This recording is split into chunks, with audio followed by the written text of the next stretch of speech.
Guys, അപ്പം ഞാനിപ്പോൾ നിൽക്കുന്നത് നമ്മുടെ ഖത്തറിലെ സൂക്കിലാണ് കേട്ടോ. അപ്പം ഇവിടെ നിന്ന് തിരിയുന്നതിൻ്റെ ഉദ്ദേശം എന്ന് പറഞ്ഞാൽ എൻ്റെ ഇൻസ്റ്റാഗ്രാം അക്കൗണ്ട് ഫോളോ ചെയ്തിട്ടുള്ള ആരെങ്കിലും എനിക്ക് കിട്ടുകയാണെന്നുണ്ടെങ്കിൽ ഞാൻ അവർക്കൊരു 200 റിയാൽ ഗിഫ്റ്റായിട്ട് കൊടുക്കാൻ പോവാണ്.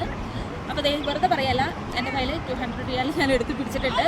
അപ്പോൾ നമുക്ക് ആരെങ്കിലും കിട്ടുമോ എന്ന് പോയിട്ട് തപ്പിയിട്ട് വരാം. അപ്പോൾ നമ്മുടെ അലച്ചിലിനിടയിൽ നമുക്കിതേ ഒരു മലയാളി ലുക്കുള്ള ഒരാളെ കിട്ടിയിട്ടുണ്ട്. നമുക്ക് ആളോടൊന്ന് പോയിട്ട് ചോദിച്ചു നോക്കാവേ. ബ്രോ മലയാളി അല്ലേ? അതെ.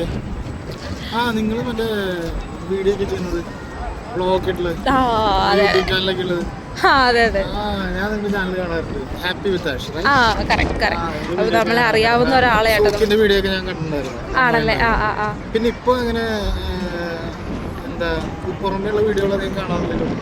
നമ്മൾ ഇപ്പം വീണ്ടും സ്റ്റാർട്ട് ചെയ്തിട്ടുണ്ട്. നമ്മൾ പയ്യെ ഇടും കേട്ടോ. ഓക്കെ.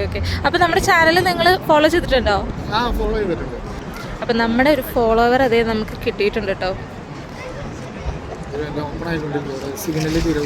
ഓക്കെ. അപ്പം നമ്മളെ ഫോളോ ചെയ്തിട്ടുണ്ട്. അപ്പം നിങ്ങൾക്ക് ഞാൻ ഒരു ഗിഫ്റ്റ് തരാണ്. 200 റിയാൽ.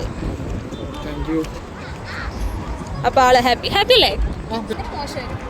പറയാൻ പറഞ്ഞല്ലോ നിങ്ങൾ പറഞ്ഞത്. 200 റിയാലൊന്നും തരാൻ പറ്റുമൊന്നുമില്ല. 200? ഞാൻ 500 വന്നിട്ട് ബാക്കി 300 എന്ത്? പിന്നെ നിങ്ങളോട് പറയാൻ പറഞ്ഞിട്ട് നിങ്ങൾ എന്നെ പൊക്കി അടിക്കാൻ പറഞ്ഞിട്ട് നിങ്ങൾ എന്തെന്നാ പറഞ്ഞത്? ഞാനെന്തോ ഒരുമാതിരി ആയിപ്പോയി.